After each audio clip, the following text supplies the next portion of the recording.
Hello, and welcome to another episode of Kings of History, a podcast where we will talk about all the kings of Portugal in chronological order. In the last episode, we talked in more detail about the descendants of King Sancho I and Queen Dulce, as well as the illegitimate children that resulted from the various adventures our king had during his lifetime. We ended on a high note with the conquest of Silves, and with King Sancho I taking the title of King of Silves and the Algarve. We didn't end it without mentioning that the Almohads didn't just stand by, and Caliph Yacub Al Mansur declared a jihad against the Christian kingdoms of the Iberian Peninsula. And in this episode, it's that very topic we're going to talk about and what consequences it had for the various Christian kings of the Iberian Peninsula. But before we start, I'd like to remind everyone that you can listen to all the episodes released so far via our website, kingsofhistory.buzzsprout.com. You can also follow us on social media so that you're always up to date when we release new episodes and many other things. So stop by and give us a like. If you are feeling generous and would like to contribute to the large amounts of coffee that we need to keep our episodes fresh, then stop by our Patreon. Now, let's get down to business. As we mentioned in the previous episode, Caliph Yacub Al Mansur had just proclaimed the jihad against some obvious targets, the Christian kings of the peninsula. This jihad was called just before the conquest of Silves, but after the conquest of Alvor by the Portuguese, with the help of the first armada of crusaders from the north.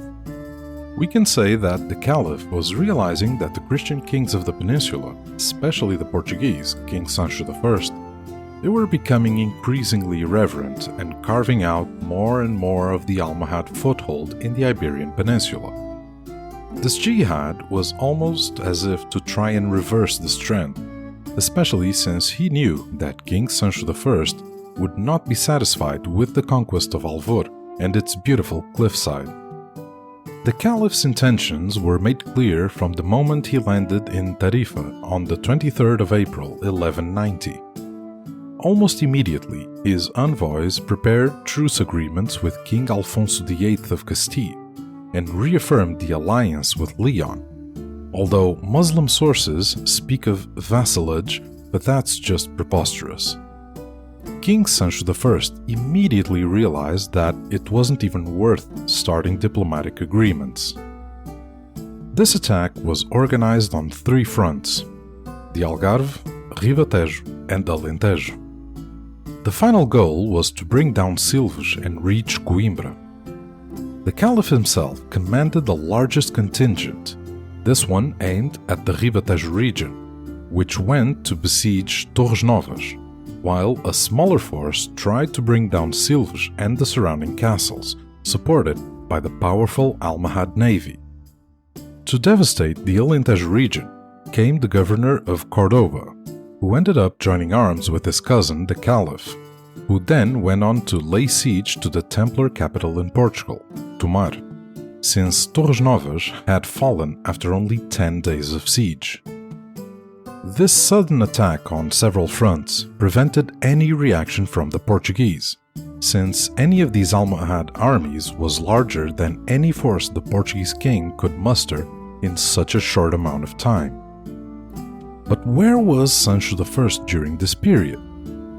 It's hard to say for sure, since none of the sources, both Portuguese and Arabic, mention him anywhere, but it is quite possible that he was in Santarém, anticipating a second round of the 1184 attack, in which Sancho I defended Santarém against the Almohads. The thing is, this didn't happen. Al-Mansur was stopped in front of Tomar by the heroic Templar Order resistance and was forced to retreat with all his forces, and the only enemies against whom King Sancho I turned to were, according to a Crusader's chronicle, some men of the cross belonging to Richard the Lionheart's army, who had arrived in Lisbon at around this time and who, if the accounts are to be believed, treated the city like a Moorish city, entering and robbing the population, mainly Moors and Jews, and even killing some.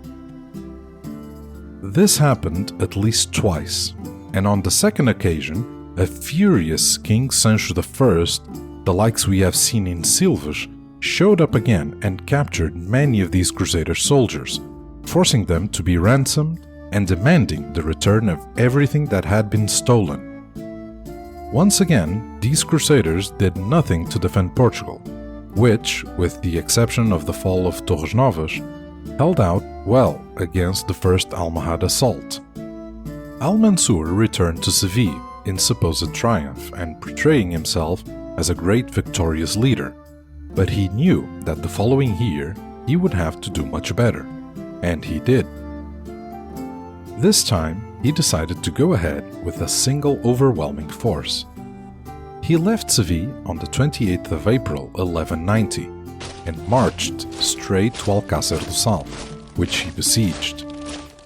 Despite fierce resistance from the city, it fell on the 10th of June, and all the Templars' Order dependencies in the area, Palmela, Almada, Coina, and Sesimbra, surrendered without a fight even before the enemy army arrived.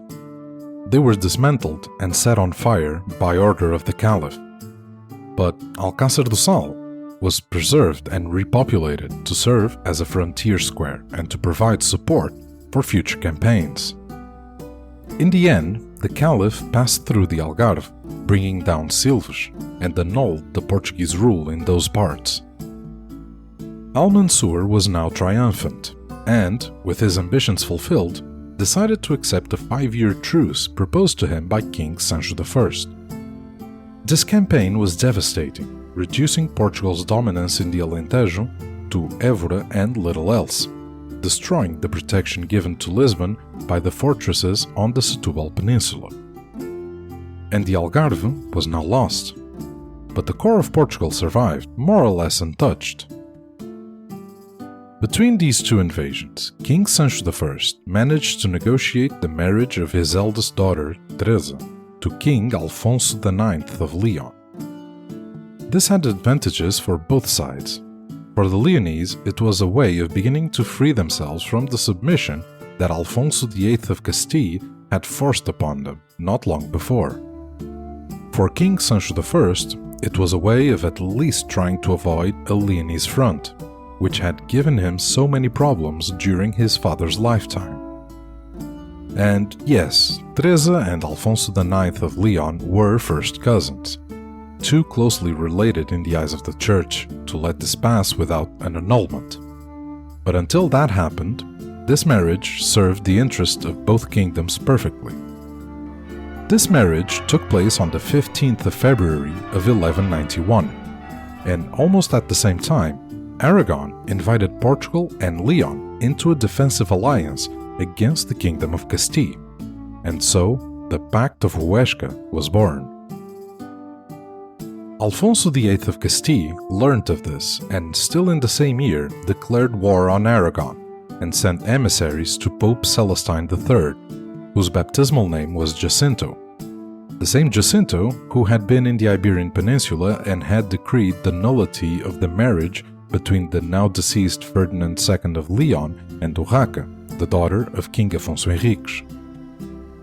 History repeats itself, and the marriage between Teresa and Alfonso IX of Leon was annulled after just 1 year, in 1192.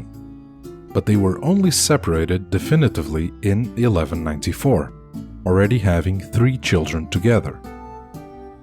From this moment on, a series of events took place. In 1194, Leon and Castile signed the Treaty of Tordesillas, which aimed to bring peace between the two kingdoms, but its only practical effect was to force King Sancho I to give up the assets that Teresa, now separated, was entitled to through marriage. This clearly didn't sit right with the Portuguese king, and would end up condemning Portugal and Leon to more wars. But for now, there was a bigger problem to deal with: the Almohads. Caliph Al Mansur returned to the peninsula in June 1195 and marched on Castile, wanting to punish Alfonso VIII of Castile for his attacks in the previous year. This culminated in the Battle of Alarcos, fought on the 18th of July, and resulted in a resounding defeat for the Castilian side, which, according to modern estimates, King Alfonso VIII of Castile had managed to muster more than 25,000 men, including contingents from neighboring kingdoms, military orders, and his own army, which were clearly not enough to stand up to the Almohads. If the invasions of 1190 and 1191 against the Portuguese were alarming for the other kingdoms, the Battle of Alarcos must have made many people gasp in fear. This was the height of the Almohad power, and it only showed how vulnerable the Christian kingdoms remained, because even the powerful King of Castile was completely humiliated. This brought Portugal, Castile, and Aragon closer together again, leaving Leon with its traditional, and unhealthy, attachment to the Almohads. A few years passed, and we are now in 1196, when war broke out once again on the peninsula, Leon against Castile and Portugal, the Almohads simultaneously attacking Castile and Aragon, and Navarre helping Leon against the Castilians. The few years of stability on the peninsula were clearly over, and now we saw two large blocks, the Luso-Castilian Aragonese and the Leonese-Navarre Almohad, at each other's throats. But the Church was always on the lookout, and between 1197 and 1198, the papacy tried to bring some sense of harmony between these kingdoms. Alfonso IX of Leon finally began to comply with his end of the treaty he had signed together with Alfonso VIII of Castile, by marrying his daughter Berengaria, not to be confused with Sancho I's daughter of the same name.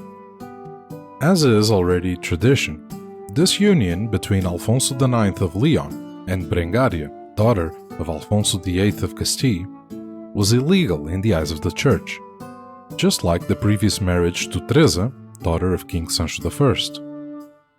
This marriage was denounced as early as 1198, possibly by King Sancho I. But it wasn't until 1204, after an heir called Ferdinand had already been born, that the separation was put into effect. Don't forget this Ferdinand fellow, he was to become an important figure on the Iberian Peninsula. Sancho I made sure this very important detail reached the ears of Pope Innocent III, the Pope who had ascended the throne of St. Peter in 1198. Instead, Sancho I got his own ears tugged because the Portuguese kings never paid the tribute in gold that they had committed to after receiving the Bull Manifestus Probatum, and even its confirmation in May of 1190. Sancho I apologized by saying that his father had paid in advance for several years, but the Pope retaliated by considering these sums to be a gift that had nothing to do with the tribute itself. King Sancho I couldn't afford to lose the Church's support, especially now that he had so many problems at home. His nobles were once again giving him trouble, and so were the religious orders. And then there was still the instability with Leon and the issue with the border against the Almohads. Due to all this, Sancho I finally agreed to pay the sum and received the new confirmation of the Bull Manifestus Probatum as a token of appreciation. The year 1199 arrived, and King Sancho I seemed to have had enough of foreign policy. From then on, he would never again engage in wars with his neighbors, since the wars with Leon only exhausted both kingdoms' resources and didn't benefit either of them. And now that the Almohads were more concerned with Alfonso VIII of Castile, who, even after his defeat at the Battle of Alarcos, was still the only king in the Iberian Peninsula capable of standing up to them, this seemed like a good time to take a break. In addition, the decade of 1190, which was now coming to an end, was a heavy one for Portugal, with bad agricultural years, plagues, and a generalized malaise that didn't allow for great adventures abroad, From here on out, King Sancho I, now 45 years old, concentrated on reorganizing the kingdom and earning for posterity the name we know him by, the settler or the populator, and another that we more readily associate with King Dinis, but which was his for several centuries, at least until the 16th century, the farmer. Sancho I was very concerned with keeping his kingdom together, specifying in his first will that any territory in Portugal or added to it by conquest would be inalienable. In other words, a king could grant lands to sons, nobles, or other institutions, but they would never cease to be part of the kingdom, in which the highest authority is the monarch. This statement in his first will is very important for what was to follow in the future of the Portuguese kingdom. The last few years were spent trying to control the manorial and ecclesiastical powers so that Portugal's integrity would not be jeopardized, as it also had problems with its nobles on another front, that of diplomacy. This was because, despite constant wars since the 1160s, the Leonese were always the favored target of alliances with Portugal. Portuguese nobles were often married to the daughters of Leonese nobles, mainly from Galicia and the terms of Zamora or Ciudad Rodrigo, and vice versa.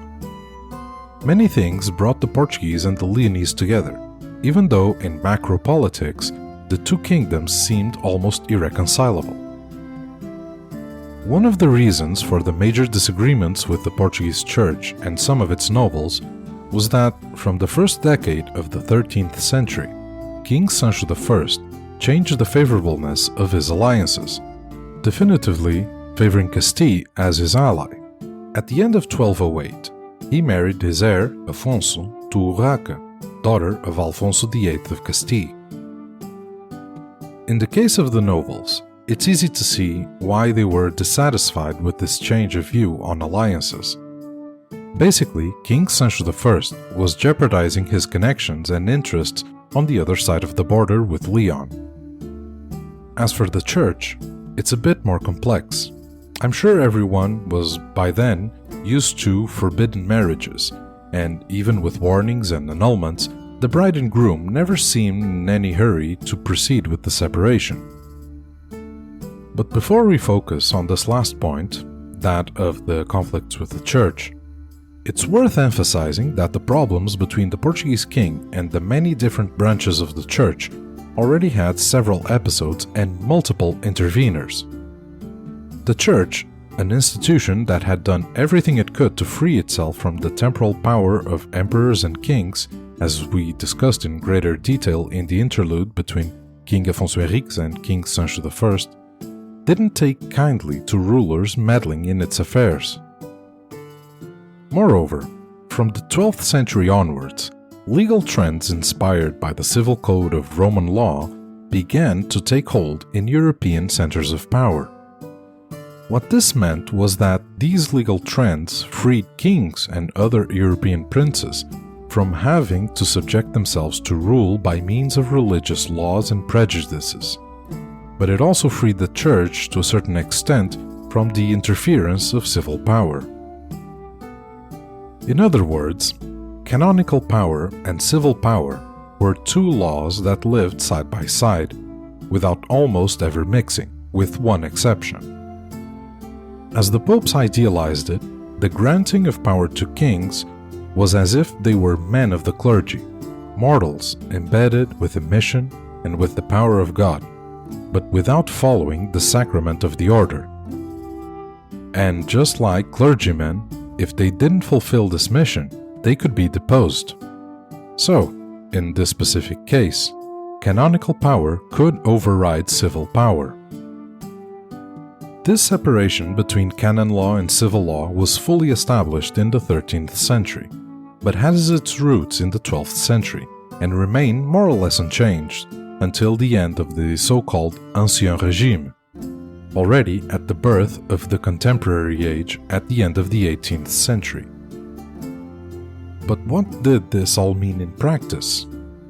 It meant that prelates, priests, bishops, and religious regranters had their own law, the canonical code, with its own rights, duties, obligations, and penalties, while the others lived by the general laws of their kingdoms, duchies, etc., which took the form of imitating this Roman law that was now being rediscovered. You may be asking yourselves, what about, for example, the citizens of Porto, a city belonging to the Kingdom of Portugal, but under the full authority of its bishop? Should they obey the civil law of their king or the canon law of their lord? What about when a prelate committed a serious crime? Could he be judged by the king's justice, or would he have to be judged by ecclesiastical justice? All these unresolved questions led to many problems and frictions between civil and religious power in Portugal as in other countries. In this case, it was King Sancho I who first tested the boundaries. Let's go back a little bit to show you some examples of this conflict between the two laws. In 1187, when King Sancho I was in Tomar, he was trying to resolve a conflict between the Bishop of Coimbra and the Templars. This was something that, in the Holy See's view, a king should refrain from doing. But it seems that both parties willingly accepted the monarch's arbitration. 2 years later, in 1189, after having conquered Silves, King Sancho I allocated some parts of the city and its outskirts to religious orders, including the Templars. But it seems that soon afterwards conflicts arose between the Templars and the king. The outcome of it was that in December of 1189, King Sancho I expelled them and handed over part of his patrimony to the first bishop of the Algarve, a Flemish man called Nicholas, who had certainly arrived on the Crusaders' armada. And of course, we mustn't forget the head-on clash he had with Pope Innocent III over the tribute to be paid to Rome for the protection offered to the kingdom through the bull Manifestus Probatum. Let's return to the present time of our story. All these examples we've given aren't even comparable to what was to come. We've already seen that the bishopric of Coimbra had conflicts of interest with many institutions, but none more so than the monastery of the Holy Cross. At least since 1198, the king clashed almost constantly with the Bishop of Coimbra, because the see of that city and the monastery of the Holy Cross disputed certain rents and territories, and this dragged King Sancho I into this conflict. The bishop doesn't seem to have harbored any ill will towards the king, and even when he went into exile in Rome, he always made it clear to the Holy See that it tormented him to have fallen into the bad graces of his monarch.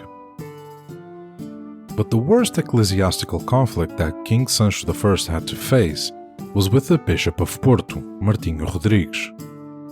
For a start, he rebelled against the king when he decided to interfere in some differences that existed between the bishop and the diocesan chapter. Bishop Martinho Rodrigues threatened Sancho I with spiritual penalties, but was surprised by the arrival of the monarch's men and had to flee, but not without proclaiming an interdict on the city. But what was this interdict on the city? This was a religious interdict, which, in essence, is a kind of collective punishment that a bishop or the Pope himself can impose on a land, city, or even an entire kingdom, prohibiting all kinds of sacraments. This may not seem like much, but it meant that there were no such simple things as masses, Holy Communion, baptisms, the sacrament of baptism, weddings, the sacrament of matrimony, or even funerals and the sacrament linked to the extreme unction and the blessing of the earth to deposit the body. As you can imagine, this state of affairs would have been dramatic for the deeply religious communities of Europe at the time. But fortunately, not all the interdicts were fulfilled, because many priests and even bishops chose to ignore the superior orders and simply continue with their pastoral mission to their communities. In this case, the ban on the city of Porto was short-lived, because the king and the bishop came to an understanding after a short while. These conflicts didn't end there. This Bishop of Porto, Martinho Rodrigues, would still be the subject of confrontations a few years later, along with the Bishop of Coimbra. But even during Sancho I's lifetime, other bishops voiced their concerns and protests, and of all of them, only the Archbishop of Braga, Pedro Mendes, same name, who had occupied the position since mid-1209, remained firmly on the king's side. This time, Sancho I was excommunicated, and on other occasions as well, but none of this seemed to disturb the spirit of the king and the people in their defense of royal dignity and the kingdom against Rome's interference. We are getting closer and closer to the end of the King of Portugal's life, and these times were anything but stable. There were more serious problems than those involving the bishops. There seems to have been a climate of deep crisis at various levels, both natural, climatic, and even regarding the signing of documentation, since between 1209 and 1210, most of the nobles simply vanished regarding the confirmation of documents, and even the faithful Julian, the king's chancellor, since he had taken the throne, didn't write or confirm documents at this time. These documents go against everything that was the norm, following the formulae that has been established in diplomacy for decades, sometimes not even containing the proper seals. Moreover, we begin to see that at the beginning of the documentary normality in December of 1210, the name of King Afonso II, the heir to the throne who was now 24 years old, was increasingly present in them. Among other things, there was a struggle for succession, given that the heir to the throne had physical limitations, and these had been known to everyone since at least the year 1210. Could the remaining brothers, supported by branches of the nobility and clergy opposed to the king, be trying their luck? It's difficult to affirm, but it's clear that the dozens of letters sent from Rome and the irregularity of the documents we've seen over the years demonstrate a deep state of crisis. Also, the king's health had not been great since at least 1207 and fluctuated from time to time. Even at this time, the nobles of between the Douro and Minho regions were beginning to act on their own, something that the letters of Rome also prove, mentioning attacks and looting of church properties and asking the king to do something to stop them, as was his duty. We even have proof of a confrontation between two factions of nobles, the so-called conflict of Cresconho, in which historians Luís Cruz and José Matoso associate with the situation. This, coupled with the fact that most of the confirming nobles had disappeared from the court, suggests a political crisis or latent conflicts between the king and at least part of the nobility. The fear of death is something that affects practically everyone, especially when you feel that moment approaching. This is exactly what happened to King Sancho I, a firm, sometimes even intransigent and choleric monarch, as contemporary descriptions of him and papal bulls tell us. King Sancho I drew up his second will in October of 1210, and in the last weeks of his life, he reversed many of his former actions and showered his past enemies with donations, including the Bishop of Coimbra, who accompanied him in his final hours, and the Bishop of Porto, who was pressured into accepting his return. But what was it that affected the King of Portugal? It's hard to say. The most reliable sources close to his time speak of melancholy, which for modern listeners translates into a depressive state associated with moments of emotional outburst, which could degenerate into madness or death. But while it's true that in the last few months we find a King Sancho I who lamented his state and was in fact aware that he was ill, it is also true that there are periods when the king appears energized and as if healthy. This state of a king would lead his son Afonso, the future king of Portugal, to argue before Rome that his father was mad when he drew up his second will. But we will talk more about this in detail when we talk about this one.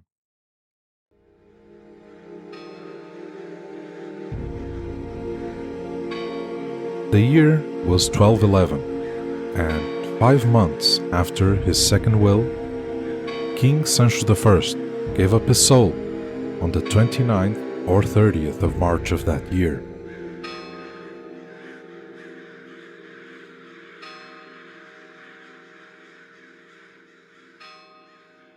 Let's bring the story of Portugal's second king to an end. What can we say regarding his reign? Sancho I was a king who was always underappreciated. As the second king of a kingdom that saw his founder as a kind of superhero, he was destined to walk in his father's shadow. Historical memory isn't fair to the successors of characters like King Afonso Henriques, who became, to a certain extent, greater than themselves. And King Sancho I himself, together with the monks of the Holy Cross, seems to have contributed to the raising of his father's profile and the consequent lowering of his own, as befitted a kingdom that had started from scratch and needed to justify its reasons for existing to Europe, its enemies, and God himself. Our historiography has treated King Sancho I in an unkind and ungrateful way for a long time. The son of a great conqueror, Sancho was left with the heavy role of having to face a Muslim enemy at the height of its power, and consequently had to resort to defensive warfare. His heroic deeds, or the gigantic audacity of having conquered Silves from a very powerful Almohad empire, are of very little value when, at the end of his reign, the Portuguese borders were further back than when he had begun his reign, right? But the period during which Sancho reigned was one of profound difficulties for all the Iberian kingdoms. And all of them lost territories to the Muslims, making the Reconquista effort suffer as a consequence.